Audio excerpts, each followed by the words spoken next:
춥다. 저게 뭐지? 한겨울 산속에서 아이는 얼어 죽어가는 할머니를 발견합니다. 이 추운 겨울에 버선발이라니. 누군가 할머니를 일부러 버린 게 분명해. 아이는 주저없이 할머니를 자신의 집으로 모십니다. 버림받은 할머니와 피 한 방울 섞이지 않은 손잡벌 되는 아이. 과연 할머니에게는 어떤 비밀이 숨겨져 있었을까요?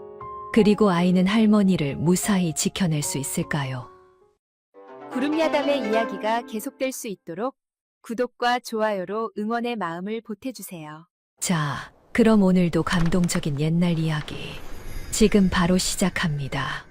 옛날 옛적 강원도 깊은 산골 마을에 철이라는 12살 아이가 살았습니다. 철이는 부모 없이 홀로 초가집에 사는 고아였지요. 못 먹어서 또래보다 머리 하나는 작고 말랐지만 그 눈망울만은 밤하늘의 별처럼 초롱초롱 빛났습니다. 겨울이 깊어가던 어느 날 밤이었습니다. 살을 애는 듯한 칼바람이 휘몰아치고 눈발은 하늘에서 쏟아지듯 내렸습니다. 철이는 얼어 죽지 않으려 땔감을 구하러 산으로 올라갔지요. 춥다. 오늘은 나무라도 좀 주워야 할 텐데. 철이가 절벽 근처를 지나가는데 어디선가 희미한 신음소리가 들려왔습니다. 철이는 귀를 쫑긋 세우고 소리가 나는 쪽으로 다가갔습니다. 절벽 아래 움푹 파인 바위 틈, 그곳에 사람 하나가 몸을 웅크린 채 쓰러져 있었지요. 저게 뭐야? 철이가 가까이 다가가 보니 나이 드신 할머니였습니다. 얇디 얇은 옷차림의 머리는 산발이 되어 눈 속에 뒹굴고 있었지요. 그런데 더욱 기가 막힌 것은 할머니가 신발도 없이 버선발 상태라는 것이었습니다. 이 추운 겨울에 버선발이라니. 철이는 급히 할머니의 발을 만져보았습니다. 버선이 눈과 흙에 젖어 얼음장처럼 차가웠지요. 철이가 조심스럽게 버선을 살짝 벗겨보니 그 안의 발은 이미 동상으로 보라색이 되어 있었습니다. 철이는 직감적으로 깨달았지요. 누군가 이 할머니를 일부러 이곳에 버리고 갔다는 것을 말입니다. 할머니, 정신 차리세요. 철이가 할머니의 몸을 흔들어 보았지만 꿈쩍도 하지 않았습니다.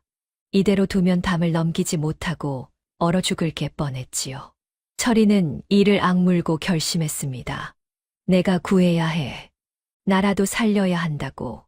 할머니, 제가 업고 갈게요. 철이는 할머니를 업으려고 안간힘을 썼습니다. 하지만 12살 꼬마의 힘으론 역부족이었지요. 철이는 그대로 할머니와 함께 눈밭에 곤두박질 쳤습니다. 하지만 포기할 수는 없었지요.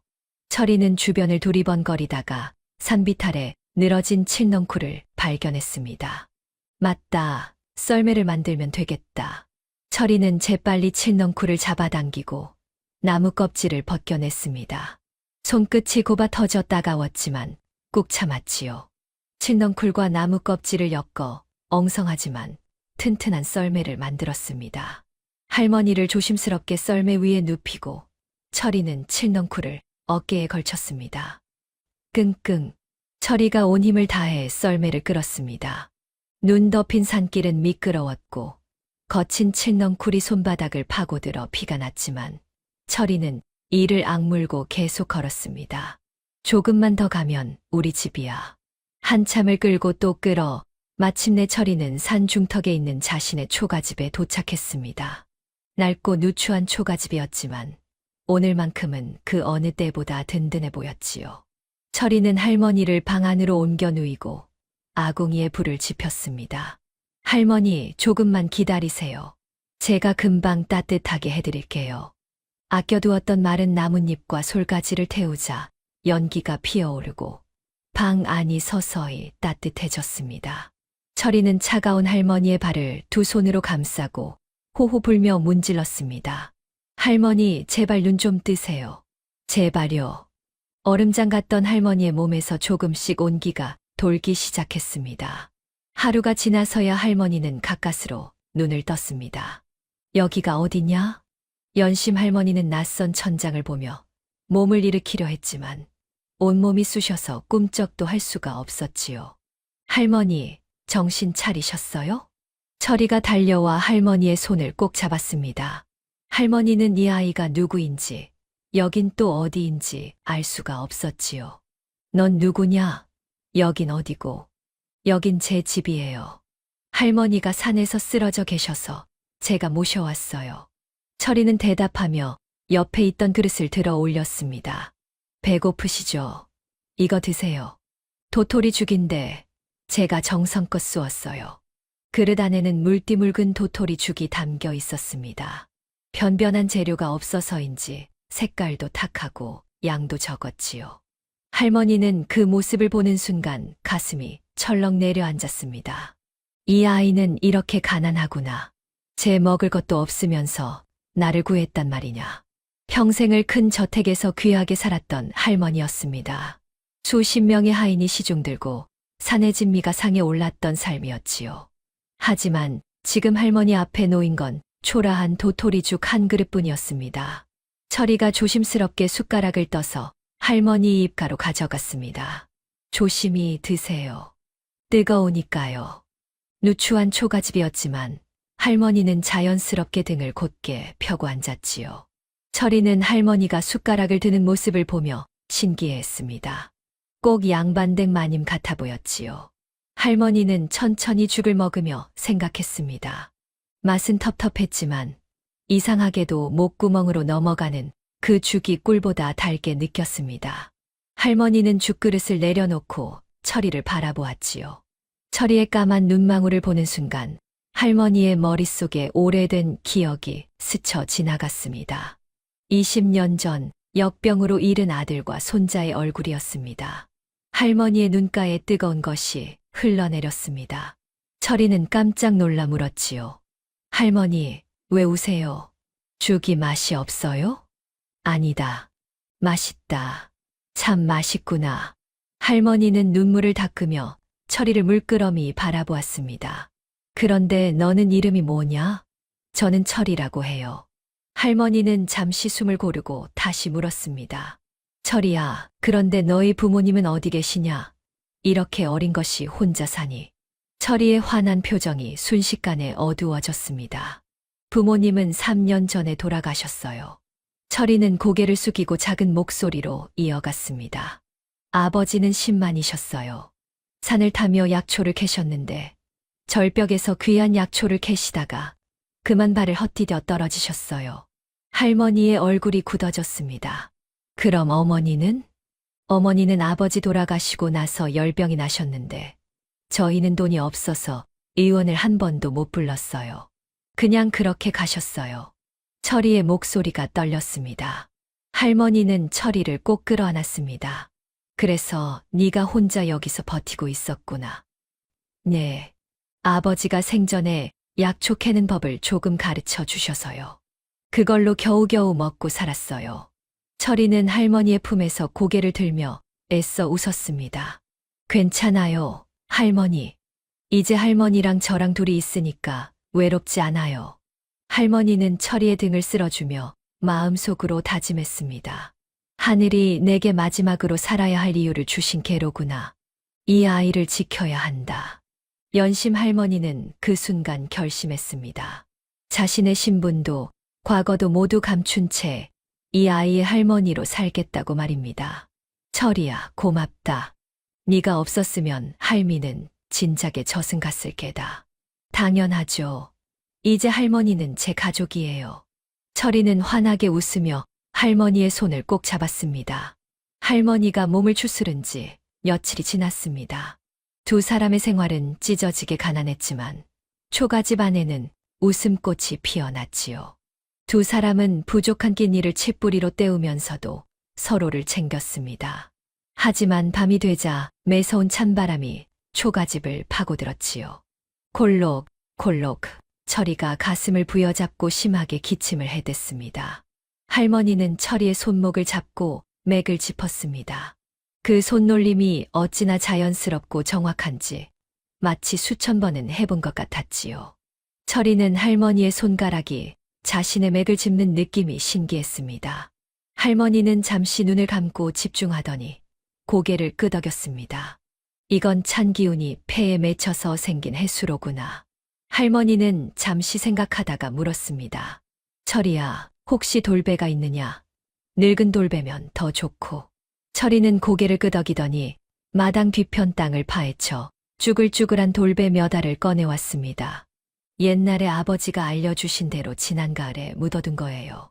배고플 때 먹으려고 했는데 이걸 다려서 네가 마셔야 한다. 할머니는 돌배를 쪼개고 말린 도라지 한 줌을 씻어 솥에 넣었습니다. 약재를 다루는 할머니의 손놀림이 무척 능숙했지요. 칼로 돌배를 쪼개는 모습도 정확했습니다. 잘 듣거라. 돌배는 폐를 촉촉하게 하고 도라지는 가래를 sak인다. 이 둘이 만나야 비로소 기침을 잡는 명약이 되는 법이다. 보글보글 약이 끓기 시작하자 구수하고 쌉싸름한 향기가 가득 찼습니다. 땅 속에서 숙성된 돌배는 기침을 멎게 하는 명약이란다. 철이가 달큰한 약물을 들이키자 거짓말처럼 막혔던 가슴이 뻥 뚫렸습니다. 와, 할머니, 진짜 가슴이 시원해요. 우리 할머니 손은 진짜 약손이네요. 철이가 해맑게 웃자 할머니는 아이의 등을 쓸어주며 다짐했습니다. 내 의술이 아직 쓸모가 있구나.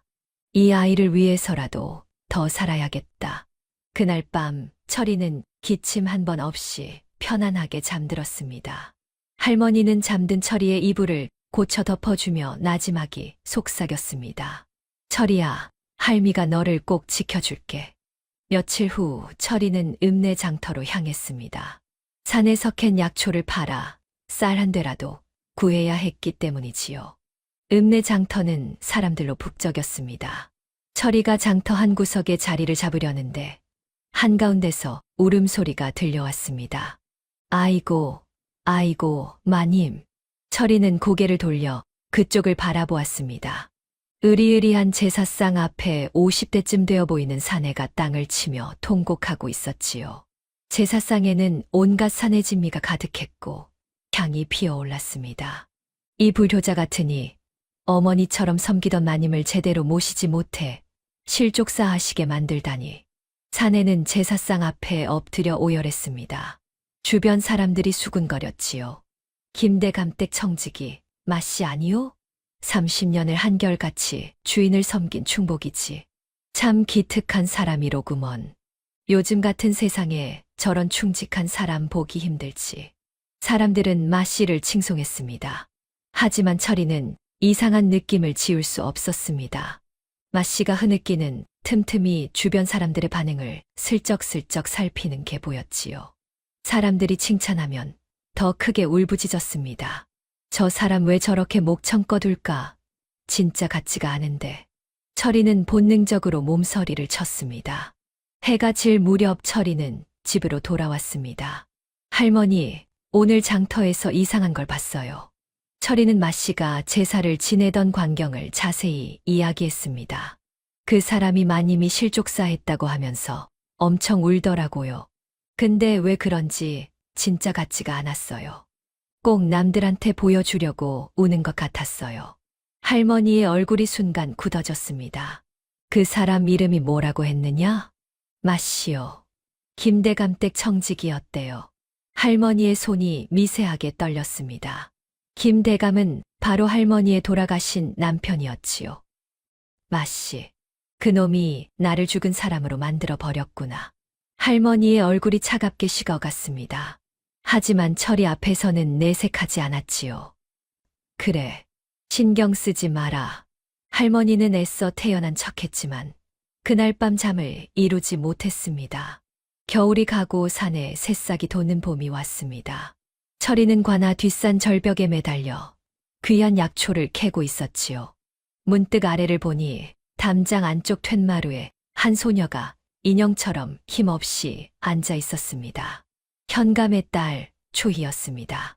절벽에 매달린 철이와 눈이 마주친 초희가 깜짝 놀랐습니다. 너는 누구니? 위험하게 거기서 뭐해? 전 철이에요. 근데 아기 씨는 날씨도 좋은데 왜 나오질 않아요? 초희의 표정이 쓸쓸하게 변했습니다. 나는 다리를 못 써. 그래서 툇마루가 내 세상의 전부야. 철이는 아차 싶어 입을 다물었습니다. 미안한 마음에 품을 뒤적거리던 철이는 빨갛게 익은 산딸기 몇 알을 꺼냈지요. 이거 드릴게요. 철이는 담장 가까이 다가가 잎사귀에 싼 산딸기를 툇마루 쪽으로 툭 떨어뜨렸습니다. 얼떨결에 받아든 초이의 손에 달콤한 향기가 퍼졌습니다. 그리고 이것도요. 산에서 준 보석이에요. 반짝이는 조약돌도 건넸습니다. 와, 예쁘다. 초이는 조약돌을 햇살에 비춰보며 환하게 웃었습니다. 갇혀 지내던 소녀의 얼굴에 오랜만에 생기가 돌았지요. 나중에 또 올게요. 더 재밌는 거 가져올 테니 기다려요. 그날 이후 철이는 초이에게 바깥 세상을 전해주는 유일한 친구가 되었습니다. 철이가 가져다 주는 꽃과 돌멩이는 초이에게 세상으로 나가는 작은 창문이 되었지요. 평화로운 봄날, 아랫마을에 끔찍한 불청객이 찾아왔습니다. 멀쩡하던 아이들이 갑자기 불덩이처럼 끓더니 온몸에 기괴한 붉은 반점이 피어오른 것입니다. 단순한 열감기가 아니었습니다. 아이들은 개 짖는 소리처럼 기침하며 숨을 헐떡였고 지난 겨울 굶주림에 약해진 몸은 속수무책으로 무너졌습니다. 의원들마저 이건 괴질이다라며 도망친 뒤였지요. 참상을 목격한 철이가 급히 집으로 달려왔습니다. 할머니, 큰일 났어요. 아랫마을 애들이 숨을 못 쉬어요. 얼굴에 붉은 반점이 돋고 난리가 났어요. 그 순간 할머니의 얼굴이 백지장처럼 하얗게 질렸습니다. 안 된다. 그 붉은 꽃이 피면 다 죽어. 폐가 굳어서 아무도 못 살아. 20년 전 똑같은 병으로 자식과 손자를 잃었던 끔찍한 기억이 할머니를 덮쳤습니다. 할머니, 의원들도 다 도망갔대요. 애들이 숨 넘어가는데 그냥 둬요? 철이는 할머니의 어깨를 흔들며 외쳤습니다. 할머니는 저의 기침도 고쳐줬잖아요. 저도 할머니처럼 사람을 살리고 싶어요. 제발 가르쳐 주세요. 철이의 외침에 할머니는 정신이 번쩍 들었습니다. 철이의 눈망울을 보니 죽은 손자의 얼굴이 겹쳐 보였지요. 그래, 이번엔 달라야 한다. 이번엔 지켜야 한다. 할머니는 떨리는 입술을 꽉 깨물고 일어섰습니다. 철이야, 잘 듣거라. 네, 할머니. 이건 시간 싸움이다. 열을 내리는 시호와 피부의 도끼를 밖으로 빼내는 승마를 써야 한다. 할머니의 목소리가 단호해졌습니다. 단, 비율이 중요하다.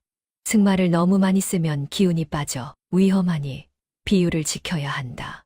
그리고 여기에 감초를 한 줌 넣어 독성을 누그러뜨려라. 철이는 할머니의 말을 머릿속에 새겼습니다. 할 수 있겠느냐? 할머니가 철이의 눈을 똑바로 쳐다보며 물었습니다. 철이는 고개를 끄덕였습니다. 네, 할 수 있어요. 제가 꼭 살려올게요. 철이는 밤을 새워 캔 약초를 정성껏 다렸습니다. 날이 밝자 철이는 약 항아리를 들고 마을로 달려갔습니다. 하지만 마을 사람들의 반응은 냉담했지요. 재수 없게 거지가 어딜 들어와. 그 더러운 손으로 만든 걸 먹고 애가 잘못되면 책임질 거냐? 사람들은 소금을 뿌리며 철이를 쫓아냈습니다. 철이는 돌부리에 걸려 넘어지며 무릎이 깨졌지만 항아리만은 필사적으로 지켰습니다. 제발요. 이거 진짜 약이에요. 아무리 외쳐도 돌아오는 건 욕설뿐이었습니다. 철이는 마지막으로 마을 어귀에 쓰러져가는 초가집을 찾았습니다. 의원조차 포기한 집이었지요. 아주머니, 속는 셈 치고 딱 한 번만 먹여보세요. 아이를 안고 넋을 놓았던 안악은 지푸라기라도 잡는 심정으로 철이가 내민 약사발을 받아 아이에게 흘려 넣었습니다. 그때 마을 사람들이 몽둥이를 들고 쫓아왔습니다. 저 거지놈 잡아라. 철이는 결과를 보지도 못한 채 허겁지겁 산으로 도망쳐야 했습니다. 산 중턱에 주저앉은 철이는 서러움에 복받쳐 오열했습니다. 할머니, 사람들이 저보고 더럽대요. 그때 할머니가 다가와 피 흘리는 철이의 무릎을 닦아주었습니다. 철이야, 울지 마라. 깊은 산 속에 피는 난초는 누가 보지 않아도 그 향기를 멀리 퍼뜨리는 법이다. 남들이 뱉은 흙탕물에 네가 더러워지는 게 아니다. 사람을 살리려던 너의 마음이 맑으면 그 그만이다. 할머니의 따뜻한 위로에 철이는 눈물을 닦고 고개를 들었습니다. 그리고 다음 날 아침 마을에 기적 같은 소문이 돌기 시작했습니다. 최신에 죽어가던 아이가 그 약을 먹고 살아났대. 그 소문은 곧 마씨의 귀에까지 들어갔습니다. 마씨는 저작거리에서 들은 소문에 코웃음을 쳤습니다. 거지 새끼가 무슨 약을 썼다고. 하지만 옆에서 들리는 말에 마씨의 표정이 굳어졌습니다. 그런데 말이오, 최씨네 마누라가 그러는데 아이가 준 약에서 아주 귀한 한약 냄새가 났다고 하더이다. 귀한 한약? 그것도 아주 정교한 배합이었다나 뭐라나. 마씨는 귀를 쫑긋 세웠습니다. 귀한 한약 배합이라. 천하의 거지가 그런 걸 알 리가 없는데. 마씨의 머릿속에 불길한 생각이 스쳤습니다. 설마 내가 산에 버린 그 늙은이가 살아있는 건가? 마씨는 자신이 연심을 벌였던 장소를 떠올렸습니다. 그곳은 철이가 사는 산 근처였지요. 아니야, 그럴 리 없어. 이 추위에 버려진 늙은이가 살아있을 리 없지. 하지만 불안감은 쉽게 가시지 않았습니다. 마씨는 신복 하인을 불렀습니다. 산속에 사는 거지 꼬마집을 찾아가 봐라. 예, 무엇 때문에 말입니까? 그냥 가서 확인만 해. 혹시 늙은 노파가 있는지 말이다. 알겠습니다. 하인은 산으로 향했습니다. 한편 초가집에서는 할머니가 밖을 살피고 있었습니다. 철이야, 누군가 올라오고 있다. 누구예요? 모르겠다. 하지만 심상치 않구나. 할머니는 재빨리 머리를 풀어헤쳤습니다. 할머니, 왜 그러세요? 철이야, 내 말 잘 들어라. 지금부터 할미는 미친 사람이다. 누가 와도 할미가 노망났다고 해야 한다. 알겠느냐? 네, 할머니. 바로 그때 하인이 문을 박차고 들어왔습니다. 이 안에 누구 있느냐? 할머니는 옷고름을 풀어헤치고 초점 없는 눈으로 허공을 바라보며 희죽희죽 웃었습니다. 밥 줘. 서방님 밥 줘. 나 배고파. 침을 질질 흘리며 손을 허우적거렸지요. 하인은 얼굴을 찌푸렸습니다. 뭐야, 노망난 늙은이잖아. 철이가 재빨리 달려와 할머니를 감싸 안았습니다. 아저씨 누구예요? 우리 할머니 침에 걸려서 아픈데 왜 놀라게 해요? 저리 가요. 너 그 약 만든 꼬마 아니냐? 네, 그런데요. 하인은 방 안을 둘러보았습니다. 낡은 이불과 깨진 항아리, 먼지투성이 방바닥. 할머니는 계속 헛소리를 중얼거렸습니다. 하인은 고개를 저었습니다. 완전히 미쳤구만. 하인은 더 이상 볼 것이 없다고 판단하고 밖으로 나갔습니다. 철이는 하인이 완전히 사라질 때까지 기다렸다가 문을 닫았습니다. 할머니, 갔어요. 근데 할머니, 왜 저런 사람이 왔을까요? 마씨가 보낸 게 분명하다. 내가 살아있는지 확인하려고. 마씨요, 장터에서 봤던 그 사람? 그렇다. 조심해야 한다. 저놈이 우리를 계속 감시할 게다. 할머니는 창밖을 바라보며 입술을 깨물었습니다. 저 멀리 읍내에서는 하인이 마씨에게 보고하고 있었습니다. 나으리 산속에 늙은 노파가 있긴 했습니다만. 그래, 어떻더냐? 완전히 노망이 든 늙은이더이다. 헛소리만 하며 제정신이 아니었습니다.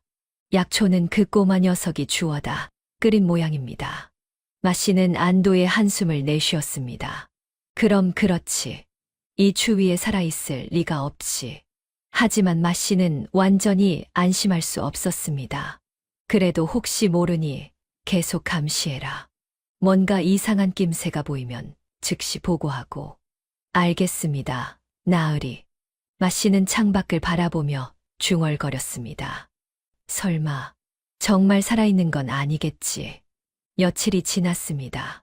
따스한 봄 햇살이 초가집 마당을 비추는 평화로운 오후였습니다. 철이는 약초를 다듬고 있었지만 표정은 뾰루퉁했습니다.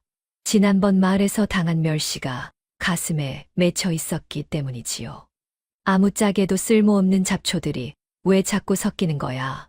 철이는 화풀이하듯 잡초 한 줌을 움켜쥐어 마당 구석으로 냅다 던져버렸습니다. 너희들도 나처럼 필요 없다 이거냐? 저리 가. 툇마루에서 이를 지켜보던 할머니가 천천히 내려와 철이가 버린 풀을 주워 들었습니다. 흙을 툭툭 털어내며 할머니가 말했습니다. 철이야, 세상에 쓸모없는 풀은 없다. 사람들이 그 쓰임을 몰라 잡초라 부를 뿐이다. 할머니는 철이의 손바닥에 그 풀을 올려놓았습니다. 네가 버린 이 쇠비름도 지식여 바르면 종기를 낫게 하고 다려 먹으면 장수하게 하는 귀한 약이란다. 쇠비름, 이게 약이에요? 그렇다. 마치언이라고도 부르지. 아주 귀한 약초란다. 철이는 손 안의 쇠비름을 물끄러미 바라보았습니다. 할머니는 철이의 어깨에 손을 올리고 그윽하게 말했습니다. 사람도 매한가지다. 사람도요? 부모 없이 자랐다고, 가진 것 없다고 세상이 너를 잡초 취급해도 너는 죽어가던 나를 살리지 않았느냐. 너는 나에게 산삼보다 더 귀한 약초다. 철이의 코끝이 찡해졌습니다. 그러니 너 자신을 귀하게 여겨라. 철이는 고개를 푹 숙였습니다. 태어나서 처음 듣는 칭찬이었습니다. 제가 산삼보다 낫나요? 철이는 울먹이며 웃었습니다. 그렇다. 너는 세상에서 가장 귀한 약초다. 알겠습니다. 저도 귀한 약초처럼 살게요. 할머니는 철이의 머리를 쓰다듬었습니다. 그래. 이제 너에게 진짜 의원이 되는 법을 가르쳐 주마. 진짜 의원이요? 그렇다. 지금까지는 약초 캐는 법과 다리는 법을 배웠지. 이제는 사람의 병을 알아내는 법을 배워야 한다. 할머니는 철이의 손을 잡았습니다. 손목을 이렇게 잡고 맥을 짚는 거다. 이걸 진맥이라 한다. 맥이요? 그렇다.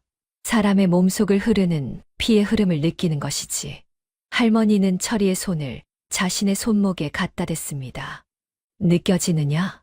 철이는 눈을 감고 집중했습니다. 뭔가 톡톡 튀는 것 같아요. 잘했다. 그게 맥이다. 할머니는 철이의 손을 놓고 말했습니다. 철이야, 명심해라. 맥은 손가락 끝이 아니라 마음으로 듣는 것이다. 마음으로요? 환자의 아픔이 내 아픔처럼 느껴질 때 비로소 맥이 잡히는 법이다. 철이는 고개를 끄덕였습니다. 네, 할머니. 열심히 배우겠습니다. 할머니는 흐뭇하게 웃으며 철이를 바라보았습니다. 그날부터 철이는 본격적으로 의술을 배우기 시작했습니다. 며칠 후 철이는 약초를 캐러 가나 뒷산으로 갔습니다. 담장 너머로 초희에게 줄 예쁜 들꽃을 찾고 있었지요. 그런데 관아 안이 이상하게 소란스러웠습니다. 의원님, 제발 우리 아이 좀 살려주십시오. 철이는 담장 틈으로 안을 들여다보았습니다. 현관 부부가 한 의원에게 절을 하고 있었고 방 안에서는 초희의 신음소리가 들려왔습니다. 아파요. 철이의 가슴이 철렁 내려앉았습니다. 초희. 철이는 급히 집으로 달려갔습니다. 할머니, 초희가 큰일 났어요. 의원도 포기했대요. 뭐라고? 제발 초희 좀 살려주세요. 철이는 할머니의 옷자락을 붙잡고 울먹였습니다. 할머니는 난처한 표정을 지었습니다. 할머니도 의원이잖아요. 왜 안 가요? 마씨가 우리를 감시하고 있다. 관아에 가면 내 정체가 드러날 수도 있어. 그럼 초이는 어떡해요? 그냥 죽으라고요? 철이의 목소리가 떨렸습니다. 우리 엄마도 열나서 끙끙 앓다가 돈 없어서 의원도 못 부르고 그냥 죽었잖아요. 제가 아무것도 못했어요. 할머니는 철이의 떨리는 어깨를 보았습니다. 초이도 우리 엄마처럼 죽으면 안 돼요. 철이는 할머니의 치마를 붙잡고 매달렸습니다. 할머니가 좀 살려주세요. 제발요. 할머니는 철이의 눈물 젖은 얼굴을 내려다보았습니다. 죽은 손자의 얼굴이 겹쳐 보였지요. 이 아이는 엄마를 못 살렸다는 죄책감을 안고 살았구나. 할머니는 잠시 망설였습니다. 하지만 철이의 상처받은 마음과 어린 생명을 외면할 수는 없었습니다. 그래. 가마. 정말요? 단, 조심해야 한다. 내 얼굴을 가려야 해. 할머니는 낡은 쓰개치마를 꺼내 머리에 둘렀습니다. 그리고 두 사람은 관아로 향했습니다. 해가 뉘엿뉘엿 지고 있었지요. 관아 대문 앞에 도착한 철이는 큰 소리로 외쳤습니다. 문 열어주세요. 초이를 고칠 수 있어요. 뭐, 또 거지 새끼가 왔어. 문지기가 나와 철이를 쫓아내려 했습니다. 바로 그때 현감이 문 쪽으로 걸어왔습니다. 무슨 소란이냐? 현감은 철이를 알아보았습니다. 초이가 유일하게 친구라 부르던 아이였지요. 네가 철이라는 아이구나. 네, 저희 할머니가 초이를 고칠 수 있어요. 제발 한 번만 기회를 주세요. 옛날에 의원이셨어요. 현감은 잠시 망설였습니다. 하지만 지푸라기라도 잡고 싶은 심정이었지요. 들어오너라. 철이는 할머니와 함께 관아 안으로 들어갔습니다. 현감이 앞장서서 초이의 방으로 안내했습니다. 문이 열리자 양 냄새가 코를 찔렀습니다. 방 안에는 초이가 이불을 덮고 누워 있었고 현감 부인이 눈물을 흘리며 곁을 지키고 있었지요. 초이의 얼굴은 창백했고 숨소리는 가빴습니다. 철이가 왔구나. 응, 우리 할머니가 널 고치러 왔어. 현감 부인이 물과 수건을 가져오다가 할머니의 모습을 보고 잠시 멈칫했습니다. 비록 누더기를 걸쳤지만 할머니가 방 안으로 들어서는 모습이 예사롭지 않았지요. 쓰개 치마로 얼굴을 가렸지만 굽은 등에서도 품위가 느껴졌습니다. 저 노파는 보통 사람이 아니구나. 현감 부인은 이상한 느낌을 지울 수 없었습니다. 할머니는 조심스럽게 초이에게 다가갔습니다. 아이를 좀 보겠습니다. 할머니는 초이의 손목을 잡고 맥을 짚었습니다. 현감 부부는 숨을 죽이고 지켜보았지요. 한참을 맥을 짚던 할머니는 초이의 다리를 만져보았습니다.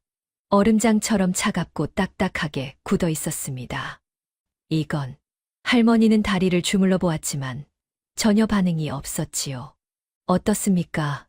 우리 딸을 살릴 수 있겠습니까? 현감이 조급하게 물었습니다. 할머니는 잠시 침묵했습니다. 그리고 천천히 입을 열었습니다. 이건 불치병이 아닙니다. 뭐라고요?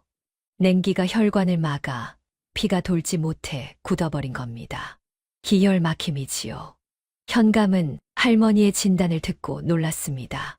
다른 의원들은 모두 알 수 없는 병, 천형이라고만 했는데 이 노파는 정확히 병명을 짚어낸 것이지요. 이 노파, 보통 의원이 아니로구나. 그럼 고칠 수 있단 말입니까? 둑을 터주면 물이 흐르듯 침으로 막힌 곳을 뚫으면 다시 걸을 수 있습니다. 현감 부부의 눈에 희망이 번쩍였습니다. 정말입니까? 정말 우리 딸이 다시 걸을 수 있단 말입니까? 하지만 쉽지 않습니다. 침을 잘못 놓으면 더 위험해질 수 있습니다. 할머니는 품속에서 침통을 꺼냈습니다. 제가 해보겠습니다. 현감은 할머니의 손을 보았습니다. 주름투성이의 마디마디가 굵은 늙은 손이었지요. 정말 이 노파가 우리 딸을 고칠 수 있을까? 하지만 다른 선택의 여지가 없었습니다. 부탁드립니다. 할머니는 고개를 끄덕이고 침통을 열었습니다. 가느다란 장침이 햇빛에 반짝였지요. 철이는 할머니의 침통을 양손으로 꼭 쥐고 서 있었습니다. 할머니가 침을 집어드는 순간 손끝이 미세하게 떨렸습니다. 늙고 기력이 쇠한 탓이었지요. 현감 부부는 불안한 눈빛을 교환했습니다. 철이는 울먹이며 할머니를 바라보았습니다. 할머니, 손이 너무 많이 떨려요. 정말 괜찮으시겠어요? 할머니는 침을 쥔 채 눈을 지그시 감았습니다. 깊은 숨을 내쉬며 마음을 가다듬었지요. 그리고 나지막하지만 단단한 목소리로 말했습니다. 걱정 마라, 철이야. 손은 늙었어도 사람 살리는 의원의 마음은 늙지 않는 법이다. 할머니는 눈을 떴습니다. 두려움은 나를 볼 때 생기지만 용기는 환자를 볼 때 생긴다. 그 순간 기적처럼 손의 떨림이 딱 멈췄습니다. 할머니의 눈빛이 변했습니다. 더 이상 산속에 힘없는 노파가 아니었지요. 과거 내 의원을 호령하던 수석 의녀의 서리빨 같은 기백이 방 안을 압도했습니다. 굽었던 등이 펴지고 온몸에서 위험이 뿜어져 나왔습니다. 철이는 숨조차 쉬지 못하고 그 광경을 지켜보았습니다. 할머니는 망설임 없이 전광석화와 같은 솜씨로 초희의 인중과 백회혈에 침을 꽂아 넣었습니다. 정확하고 빠른 손놀림이었지요. 현관 부부는 숨을 죽이고 지켜보았습니다. 방 안은 숨막히는 정적만이 흘렀습니다. 한참이 지났습니다. 초희가 기침을 하더니 입에서 무언가를 토해냈습니다. 죽은 피, 어혈이었지요. 현관 부인이 비명을 지르려는 순간 할머니가 침착하게 제지했습니다. 놀라지 마십시오. 몸속을 막고 있던 도끼가 빠져나오는 것입니다. 이제 살았습니다. 할머니의 단호한 목소리에 현관 부부는 입을 다물었습니다. 할머니는 초희의 이마에 손을 얹었습니다. 잘 견뎠구나. 그리고 조심스럽게 침을 빼내기 시작했습니다. 현감은 그 모습을 보며 감탄했지요. 이런 침술은 아무나 할 수 있는 게 아니다. 이 노파는 대체 누구인가? 침을 모두 빼낸 할머니는 다시 초희의 다리를 만져보았습니다. 얼음장 같던 다리에서 서서히 온기가 느껴졌습니다. 창백했던 피부의 붉은 혈색이 돌기 시작했지요. 따뜻해. 초희가 희미하게 웃으며 말했습니다. 그때 초희의 발가락이 꿈틀거렸습니다. 발가락이 움직여요. 할머니는 조용히 미소를 지었습니다. 급한 불은 껐습니다. 철이야, 이제 기운을 북돋아야 한다. 당귀와 천공을 다려 먹여라. 그래야 피가 차오르고 다시 걸을 수 있다. 네, 할머니. 제가 제일 좋은 약초로 다려올게요. 할머니는 진짜 신의 손이에요. 철이는 감탄하며 할머니를 바라보았습니다. 할머니는 철이의 어깨를 토닥이며 말했습니다. 사람이 한 게 아니다. 간절함이 다한 게지. 현감과 부인은 죽어가던 딸의 다리에 온기가 도는 것을 보고 입을 다물지 못했습니다. 이 은혜를 어찌 갚아야 할지. 됐습니다. 제가 할 일을 했을 뿐입니다. 할머니는 쓰개치마를 고쳐 썼습니다. 얼굴이 보이지 않도록 조심스럽게 말이지요. 앞으로 일주일간 제가 드린 약을 꾸준히 드십시오. 그리고 따뜻하게 해주시고요. 알겠습니다. 현감은 깊이 절을 했습니다. 은인이십니다. 성함이라도 여쭈어도 되겠습니까? 할머니는 잠시 망설였습니다. 그냥 산속에 사는 늙은이일 뿐입니다. 초희가 건강해지는 것만으로 충분합니다. 할머니는 철이의 손을 잡고 방을 나섰습니다. 철이야, 너도 잘했다. 친구를 위해 용기를 낸 네가 기특하구나. 할머니는 철이를 꼭 안아주었습니다. 두 사람은 산길을 천천히 올라갔습니다. 하지만 그들은 몰랐습니다. 관아 담장 밖 어둠 속에서 한 사내가 그들을 지켜보고 있다는 것을 말이지요. 마씨가 보낸 하인이었습니다. 그날 밤 마씨의 저택. 마씨는 초조하게 방 안을 서성이고 있었습니다. 그때 산 쪽으로 염탐을 보냈던 하인이 숨이 턱 끝까지 차서 뛰어들어왔습니다. 큰일 났습니다. 제 눈으로 똑똑히 봤습니다. 무엇을 말이냐? 호들갑 떨지 말고 말해라. 관아에서 나왔다는 그 노파. 산길을 오르다 바람에 쓰개치마가 벗겨졌는데 하인은 마른 침을 삼켰습니다. 눈매며 걸음걸이가 마님과 똑같았습니다. 뭐라고? 마씨의 손에서 술잔이 툭 떨어졌습니다. 설마 했는데 그 독한 늙은이가 진짜 살아있었단 말이냐? 마씨의 얼굴이 사색이 되었습니다. 만약 연심이 살아 돌아와 관아의 사실을 알린다면 자신이 훔친 재산과 지위는 물거품이 되고 목이 달아날 판이었습니다. 안 돼. 절대 안 돼. 내가 어떻게 모은 재산인데. 마씨의 눈에 도끼가 서렸습니다. 여봐라. 당장 왈패들을 불러라. 곧이어 험상궂은 왈패 대여섬 명이 마당에 들어섰습니다.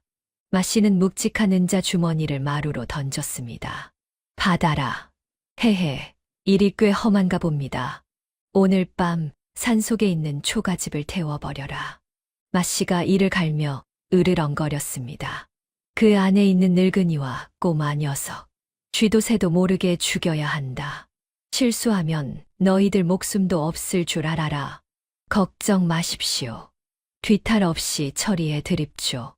왈패들은 몽둥이와 횃불을 챙겨 어둠 속으로 사라졌습니다. 한편 아무것도 모르는 산속 초가집. 할머니와 철이는 평화롭게 잠자리에 들 준비를 하고 있었습니다. 할머니, 오늘 진짜 멋졌어요. 우리 할머니 최고. 허허, 피곤하구나. 얼른 자자. 두 사람은 까맣게 몰랐습니다. 어둠 속에서 살기를 띤 그림자들이 몽둥이를 들고 집을 포위해 오고 있다는 사실을 말이지요. 한밤중이었습니다. 갑자기 매캐한 냄새가 코를 찔렀습니다. 무슨 냄새지? 철이는 눈을 뜨자마자 벌떡 일어났습니다. 방 안에 연기가 자욱하고 창밖에서는 초가집이 활활 타오르고 있었지요. 불이야, 할머니. 철이는 할머니를 흔들어 깨웠습니다. 할머니는 정신을 차리고 주변을 둘러보았습니다. 불길이 벌써 방문까지 번지고 있었지요. 철이야, 이불을 물에 적셔라. 철이는 황급히 물동이에 물을 이불에 끼얹고 젖은 이불로 할머니를 감쌌습니다. 할머니, 제 등에 엎이세요. 할머니는 철이의 등에 엎이며 가슴팍을 소중히 움켜쥐었습니다. 속적삼 안쪽에 숨겨둔 붉은 비단 주머니였지요. 문을 박차고 나가거라. 철이는 이를 악물고 문을 박차고 나갔습니다. 뜨거운 불길이 온몸을 감쌌지만 젖은 이불 덕분에 화상을 입지는 않았지요. 철이는 있는 힘을 다해 달렸습니다. 마당을 지나 대문 밖으로 나온 순간 뒤에서 초가집이 무너지는 소리가 들렸습니다. 철이는 할머니를 내려놓고 숨을 헐떡였습니다. 그때 어둠 속에서 몽둥이를 든 왈패들이 나타났습니다. 저기 있다. 놓치지 마라. 철이는 할머니를 업고 숲속으로 달렸습니다. 어둠 속에서도 길을 잘 알고 있었기 때문에 왈패들을 따돌릴 수 있었지요. 한참을 달린 끝에 철이는 바위 틈에 몸을 숨겼습니다. 멀리서 초가집이 활활 타오르고 있었습니다. 붉은 불길이 하늘을 밝히고 있었지요. 철이는 그 광경을 보며 주저앉았습니다. 할머니, 우리 이제 끝났어요. 집도 다 타고 약초도 다 타고 눈물이 주르르 흘러내렸습니다. 할머니는 재투성이가 된 철이를 일으켜 세웠습니다. 철이야, 산불이 나서 나무가 다 타버려도 뿌리가 살아있으면 봄에 다시 싹이 튼단다. 할머니는 철이의 어깨를 꽉 잡았습니다. 집은 탔지만 너와 내가 살아있지 않느냐. 사람이 산다는 건 타버린 잿더미 위에도 다시 집을 짓는 일이다. 할머니는 철이의 얼굴을 마주 보았습니다. 네가 나의 뿌리고 내가 너의 흙이니 우리는 다시 일어설 수 있다. 철이는 옷소매로 눈물을 벅벅 닦았습니다. 네, 할머니만 계시면 저는 다시 할 수 있어요. 철이는 고개를 끄덕이며 일어섰습니다. 두 사람은 어둠 속을 걸었습니다. 그때 저 멀리서 불빛이 보였습니다. 관아였습니다. 할머니, 저기 초이가 있는 곳이에요. 그래, 가보자. 두 사람은 관아를 향해 걸었습니다. 관아, 대문 앞에 도착한 두 사람. 철이는 문을 두드렸습니다. 여기 사람 있어요. 문 좀 열어주세요. 문지기가 나와 횃불을 들었습니다. 누구냐? 이 밤중에. 저는 철이에요. 초희에게 좀 전해주세요. 바로 그때 안에서 초희의 목소리가 들렸습니다. 철이, 아버지, 철이가 왔어요. 큰일 난 것 같아요. 현감이 급히 밖으로 나와 대문 밖에 두 사람을 보고 얼굴이 굳어졌습니다. 두 사람 모두 온몸이 검댕이 투성이었고 옷은 찢어져 있었지요. 무슨 일이시오? 어서 들어오시오. 현감은 두 사람을 방으로 안내했습니다. 대체 무슨 일이 있었습니까? 철이가 대답했습니다. 집에 불이 났어요. 왈패들이 몽둥이를 들고 우리를 죽이려고 쫓아왔어요. 왈패들이 대체 누가 감히? 현감은 분노에 떨었습니다. 할머니가 말했습니다. 제 정체를 밝혀야 할 때가 온 것 같습니다. 정체라니요. 할머니는 품속에 붉은 비단 주머니를 꺼냈습니다. 철이는 처음 보는 주머니를 신기한 눈으로 바라보았습니다. 할머니는 주머니에서 봉황 문양이 새겨진 옥놀이개와 오래된 문서를 꺼내 탁자 위에 정중히 내려놓았습니다. 현감은 옥놀이개를 들여다보았습니다. 봉황 문양 아래 작은 글씨가 새겨져 있었지요. 중전하사. 현감의 손이 떨렸습니다. 역시 저 단정한 자세, 정확한 진단, 우아한 침술. 평범한 의원이 아니라고 생각했는데 문서를 펼쳐보니 붉은 옥새가 선명하게 찍혀 있었습니다. 내 의원 의녀수, 임명교지. 할머니는 낮지만 기품 있는 목소리로 말했습니다. 저는 지난 갑자년까지 내 의원 의녀수로 중전마마의 산후조리를 도왔던 장현심이라 하옵니다. 철이는 눈이 휘둥그레졌습니다. 할머니가 궁궐에서 일하셨던 분이셨어. 현감은 자리에서 벌떡 일어나 황급히 옷매무새를 바로잡았습니다. 아니, 선대왕후 마마를 모셨던 전설 속의 신의 손, 장의녀님이십니까? 그리 불러주시니 황송하옵니다. 어르신 같은 귀한 분이 어찌하여 우리 고을 산속에 계셨습니까? 할머니는 깊은 한숨을 내쉬었습니다. 남편이 죽은 후 청지기 마씨가 재산을 노렸습니다. 그자가 저를 산에 버리고 죽었다고 소문을 냈지요. 하지만 이 아이가 저를 구해 주었습니다. 할머니는 철이의 어깨를 감싸며 말했습니다. 이 아이가 없었다면 저는 진작에 얼어 죽었을 겁니다. 현감의 얼굴이 점점 굳어졌습니다. 그 마씨라는 자가 감히 그자가 오늘 밤 왈패들을 보낸 것이군요. 그렇습니다. 용서할 수 없는 일입니다. 현감은 주먹을 불끈 쥐었습니다. 당장 포졸들을 보내 마씨를 잡아오겠습니다. 현감은 밖으로 나가 포졸들을 불렀습니다. 마씨를 당장 잡아오너라. 철이는 할머니를 바라보았습니다. 할머니 정말 대단하신 분이셨네요. 할머니는 철이의 머리를 쓰다듬었습니다. 이제 곧 모든 게 끝날 게다. 다음 날 아침 포졸들이 관아마당으로 마씨를 끌고 왔습니다. 놓아라, 놓으라고. 마씨는 발버둥을 쳤지만 포졸들은 그를 마당 한가운데 무릎 꿇렸습니다. 현감이 위험 있는 목소리로 물었습니다. 마씨, 너의 죄를 알겠느냐? 억울합니다. 마씨는 고개를 들어 현감을 바라보았습니다. 제가 무슨 죄를 지었단 말입니까? 내 놈이 주인을 배신하고 재산을 가로챈 것, 그리고 주인을 산에 버려 죽이려 한 것. 이것이 죄가 아니고 무엇이냐? 아닙니다. 그건 오해입니다. 마씨는 억울하다는 듯 목청을 높였습니다. 제가 30년을 김 대감님 밑에서 개처럼 일하며 이 집안 재산을 불렸습니다. 마씨는 현감을 똑바로 쳐다보며 외쳤습니다. 대감님 돌아가시고 핏줄도 없는데 그 공을 인정받아 제가 관리하는 게 마땅하지 않습니까? 뭐라고? 현감이 노기를 띤 목소리로 물었습니다. 바로 그때 내실에서 할머니가 나왔습니다. 마씨는 할머니를 보자 얼굴이 새하얗게 질렸습니다. 마님, 어떻게... 할머니의 목소리는 얼음처럼 차가웠습니다. 네가 나를 산에 버리고 죽었다고 소문을 냈지. 그런데 내가 살아 돌아왔다. 할머니는 마씨를 노려보았습니다. 그 눈빛에는 배신의 아픔과 분노가 담겨 있었지요. 마씨는 급히 머리를 조아렸습니다. 마님, 오해입니다. 저는 그저... 입 닫혀. 할머니의 일갈에 마씨는 움찔했습니다. 할머니는 한 걸음씩 마씨에게 다가갔습니다. 네가 불린 재산이라고? 할머니의 목소리가 떨렸습니다. 네가 불린 재산이 아니라 너의 주인이 나를 위해 남긴 핏땀이다. 주인이 눈을 감자마자 그 은혜를 도둑질로 갚다니 내 놈은 짐승만도 못하다. 할머니의 목소리에 온 마당이 조용해졌습니다. 마씨는 다시 변명을 늘어놓았습니다. 하지만 마님께는 핏줄이 없지 않습니까? 재산을 물려받을 자식도 없는데. 할머니는 철이의 어깨를 감싸며 말했습니다. 내 핏줄이 없다고.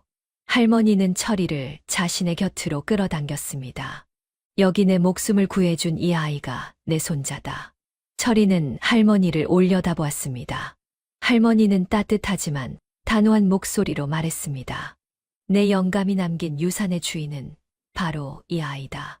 마씨는 입을 벙긋거렸지만 더 이상 할 말이 없었습니다. 마당에 모인 사람들이 웅성거리기 시작했습니다. 저 청지기가 주인을 배신했다니. 30년을 섬기고도 저런 짓을 하다니 짐승만도 못한 놈이로군. 포승줄에 묶인 마씨는 끝까지 발악했습니다. 억울합니다. 저 늙은이가 거지놈과 짜고 저를 음해하는 겁니다. 제가 30년을 개처럼 일했습니다. 그때 철이가 당당하게 앞으로 나섰습니다. 거짓말 마세요. 아저씨가 왈패들 시켜서 우리 집에 불 질렀잖아요. 곧이어 끌려온 왈패 두목이 마씨가 시킨 지심을 실토하자 마씨 얼굴이 사색이 되었습니다. 현감은 마씨를 내려다보며 불호령을 내렸습니다. 내 이놈, 천륜을 어긴 죄 용서받을 수 없다. 너의 전 재산을 몰수하여 주인에게 돌려주고 너는 관노비로 삼아 평생 죗값을 치르게 하겠다. 안 됩니다. 내 재산, 내 돈, 마씨는 처참하게 끌려나가 곤장을 맞았고 사람들은 환호했습니다. 철이는 할머니의 손을 꼭 잡았습니다. 할머니, 이제 나쁜 사람 다 벌 받았으니까 우리 두 다리 뻗고 자요. 할머니는 철이의 머리를 쓰다듬으며 눈물을 닦았습니다. 그래, 이제 정말 끝났구나. 심판이 끝난 후 할머니와 철이는 현감의 배려로 관하 별채에 머물게 되었습니다. 마씨에게서 빼앗은 재산은 모두 할머니에게 돌아왔지요. 할머니, 이제 옛날에 살던 큰 집으로 가실 거예요. 철이가 조심스럽게 물었습니다. 할머니는 고개를 저었습니다. 아니다. 그 큰 집에는 더 이상 좋은 기억이 없구나. 할머니의 목소리가 잠시 떨렸습니다.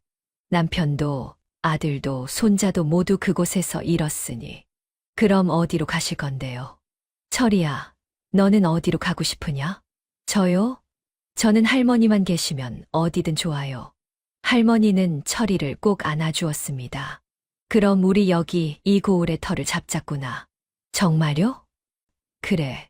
그리고 의원을 열 거다. 할머니는 창밖을 바라보았습니다.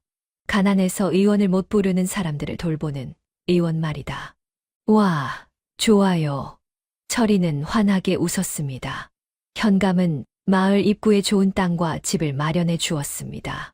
할머니와 철이는 그곳에서 새로운 삶을 시작했지요. 대문 위에는 연심 의원이라는 현판이 걸렸습니다. 소문은 금방 퍼졌습니다. 들었어. 그 의원은 돈 없어도 진료를 해준대. 정말, 그럼 우리 아이 좀 보여줘야겠네. 사람들이 하나둘씩 찾아왔습니다. 할머니는 부자든 가난한 사람이든 차별 없이 진료했고, 철이는 옆에서 열심히 배웠습니다. 초이도 자주 의원을 찾아왔습니다. 다리가 완전히 나은 초이는 이제 마당을 뛰어다닐 수 있었지요. 철아, 오늘은 무슨 약초 배웠어? 오늘은 당귀랑 천궁이야. 두 아이는 약초밭을 함께 가꾸며 즐거운 시간을 보냈습니다. 세월이 흘렀습니다. 봄이 가고 여름이 왔습니다. 여름이 가고 가을이 왔습니다. 가을이 가고 겨울이 왔고 다시 봄이 찾아왔습니다. 연심 의원은 점점 유명해졌고 먼 곳에서도 사람들이 찾아왔습니다. 할머니와 철이는 바쁘지만 행복한 나날을 보냈습니다. 그렇게 10년의 세월이 흘렀습니다.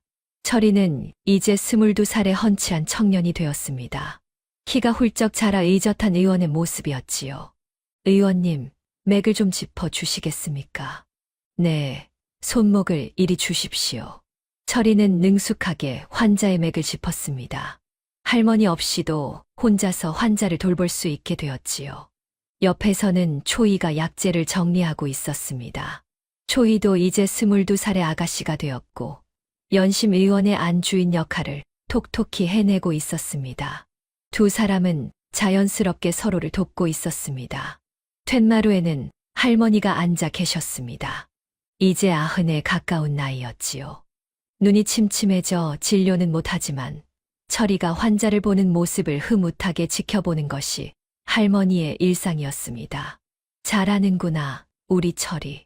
할머니는 작게 중얼거리며 미소를 지었습니다. 어느 봄날 오후, 따뜻한 햇살이 마당을 비추고 매화꽃잎이 바람에 흩날렸습니다. 할머니는 평상에 누워 계셨고 철이는 할머니의 무릎을 베개 삼아 앉아 있었지요. 철이야. 네, 할머니. 나는 이제 여한이 없다. 할머니의 목소리가 평온했습니다. 먼저 간 남편과 아들을 만나면 자랑거리가 생겼어. 할머니, 늦은 나이에 세상에서 제일 듬직한 아들을 하나 더 얻었다고 말이다. 철이는 눈물을 참으며 할머니의 백발을 쓸어주었습니다. 할머니, 조금만 더 있다가 가세요. 저 아직 배울 게 많아요. 아니다. 할머니는 철이의 손을 꼭 잡았습니다. 내 의술은 이미 너의 손에 다 있다.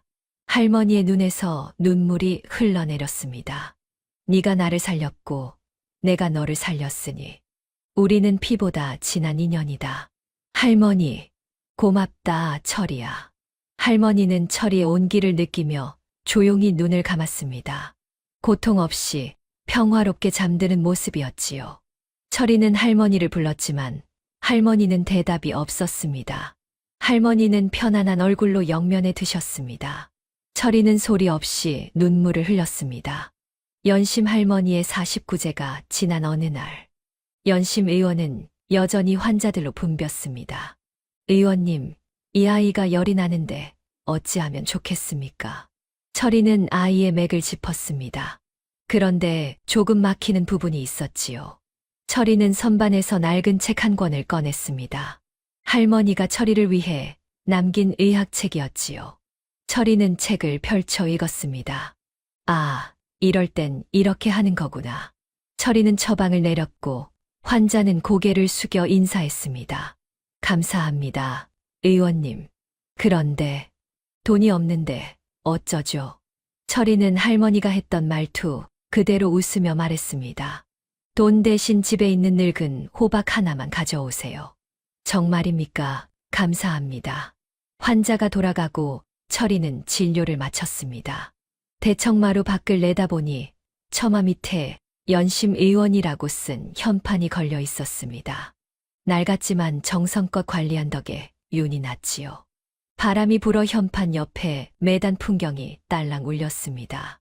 마치 할머니가 대답하는 것 같았습니다. 철이는 현판을 보며 환하게 미소 지었습니다.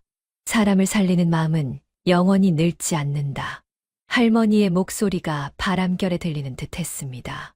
할머니의 뜻을 이어 철이는 오늘도 사람을 살리는 일을 계속했습니다. 지금까지 연심 할머니와 철이의 이야기 어떠셨나요? 눈 내리는 겨울산, 죽음의 문턱에서 만난 두 사람은 서로에게 구원이 되었습니다. 철이는 할머니의 목숨을 구했고 할머니는 철이에게 새로운 삶을 선물했지요. 혈육이 아니어도 피 한 방울 섞이지 않았어도 진정한 가족이 될 수 있다는 것을 이 이야기는 보여줍니다. 서로를 아끼고 보살피는 마음, 그것이 바로 진짜 가족의 의미가 아닐까요? 또한 이 이야기는 우리에게 묻습니다. 세상이 여러분을 잡초라 부를지라도 스스로를 귀한 약초로 여기고 계신가요? 철이처럼 가난하고 보잘것없어 보여도 그 안에는 누군가를 살리는 귀한 씨앗이 숨어 있습니다. 그리고 악행은 반드시 그 대가를 치르게 됩니다. 30년을 주인을 섬긴 맛이었지만 결국 배신과 탐욕은 스스로를 파멸로 이끌었지요. 연심 의원의 현판 아래에서 오늘도 철이는 사람을 살립니다. 할머니가 남긴 사람을 살리는 마음은 영원히 늙지 않는다는 가르침을 가슴에 새기고 말입니다. 여러분 곁에도 철이처럼 연심 할머니처럼 서로의 뿌리가 되어주는 소중한 인연이 있으신가요? 오늘 그분께 따뜻한 말 한마디 건네보시는 건 어떨까요? 그럼 다음에도 마음 따뜻해지는 옛날 이야기로 찾아뵙겠습니다. 다음 영상을 빠르게 만나보시려면 좋아요와 구독을 눌러주세요. 감사합니다.